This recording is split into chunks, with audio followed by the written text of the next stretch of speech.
Assalamualaikum warahmatullahi wabarakatuh. Alhamdulillah alladzi bi ni'matihi tatimmus shalihat. Segala puji hanya milik Allah Subhanahu wa taala. Zat yang dengan nikmatnya amal soleh menjadi sempurna. Allahumma salli wa sallim wa barik wa anim ala Muhammadin sallallahu alaihi wasallam. Ya Allah, semoga salawat dan salam darimu senantiasa engkau curahkan, engkau alir deraskan kepada Nabi Muhammad sallallahu alaihi wasallam, para sahabatnya, para tabi'in, tabi'ut tabi'in, dan orang-orang yang istiqomah mengikuti jejak langkahnya sampai hari kiamat. Dan semoga kita semuanya termasuk hamba-hambanya yang nantinya akan mendapatkan syafaatnya di hari kiamat. Amin Allahumma amin. Akhi ukhti rahimakumullah.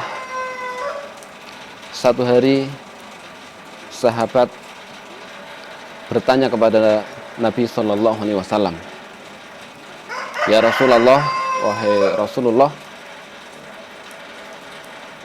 wahai Rasulullah, ayyun nasi akram?" Wahai Rasulullah, siapa manusia yang paling mulia? Rasulullah sallallahu alaihi wasallam pun menjawab, akramahum indallahi atqahum. Manusia yang paling mulia di sisi Allah adalah yang paling bertakwa. Jawaban Nabi ini sesuai dengan apa yang ada dalam Al-Quran. Namun ternyata para sahabat bukan itu yang ditanyakan. Kata mereka, laisa an hadza ya Rasulullah, kita bukan tentang ini. Namun Rasulullah menunjukkan kesabarannya dalam melayani pertanyaan para sahabatnya. Sudah dijawab dengan sesuai dengan Al-Quran, tetapi ternyata bukan itu yang diinginkan oleh para sahabat. Dan ini menunjukkan bahwa sahabat benar-benar ingin mengetahui tentang apa yang belum diketahuinya dan ditanyakan kepada Rasulullah Shallallahu Alaihi Wasallam. Kemudian Nabi menjawab lagi dengan jawaban yang kedua, yang paling mulia adalah Yusuf alaihi salam bin Nabiullah bin Khalilullah. Yang paling mulia adalah Nabi Yusuf, karena bapaknya adalah Nabi dan kakeknya pun seorang Nabi alaihi salam. Tetapi lagi-lagi para sahabat mengatakan laisa an hadza ya Rasulullah, bukan tentang ini. Nah, akhirnya kalau guru sekarang mungkin dengan dua jawaban itu belum puas-puas, bisa jadi hilang kesabarannya. Tetapi Rasulullah tidak. Dan inilah yang seharusnya dilakukan oleh seorang guru, senantiasa menjelaskan, menerangkan sesuai dengan yang diharapkan oleh murid-muridnya. Kemudian Rasulullah balik bertanya, apakah kalian bertanya tentang kabilah Arab mana yang paling mulia? Apa kata para sahabat? Naam. Iya wahai Rasulullah.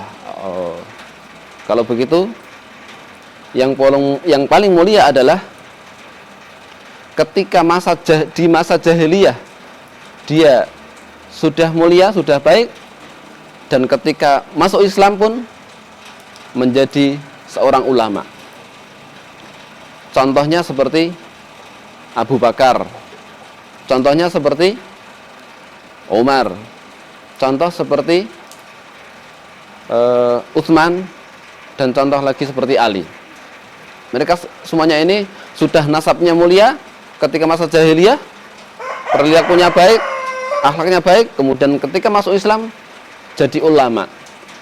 Tingkatannya atau ilmunya banyak, ilmunya tinggi. Dan itulah kesimpulannya, orang paling mulia adalah yang bisa menyimpulkan, menggabungkan antara tiga kemuliaan. Yang pertama adalah kemuliaan takwa, yang kedua kemuliaan nasab, dan yang ketiga adalah kemuliaan ilmu. Berarti nasab itu penting? Iya, penting. Kalau nasab tidak penting, maka tidak disebut oleh Nabi Shallallahu Alaihi Wasallam. Namun jangan berkecil hati bagi kita yang nasabnya kurang bagus atau katakan orang biasa begitu. Kita masih bisa mengejar kemuliaan yang kedua, yang dua kemuliaan yang lain, yaitu kemuliaan takwa dan kemuliaan ilmu. Maka siapa yang bisa menggabungkan ini yang paling jos. Misalkan dia seorang anak ulama, kemudian kok bisa bertakwa, kemudian menjadi ulama juga, nah, itulah yang paling mulia di sisi Allah Subhanahu wa ta'ala. Semoga kita termasuk mendapatkan yang kemuliaan ini. Kalaupun kita tidak punya nasab yang mulia, kita bisa mengejar yang dua yang lainnya, yaitu kemuliaan takwa dan kemuliaan ilmu. Semoga bermanfaat. Kita tutup dengan membaca subhanakallahumma wa bihamdika asyhadu an la ilaha illa anta astaghfiruka wa atubu ilaik. Assalamualaikum warahmatullahi wabarakatuh.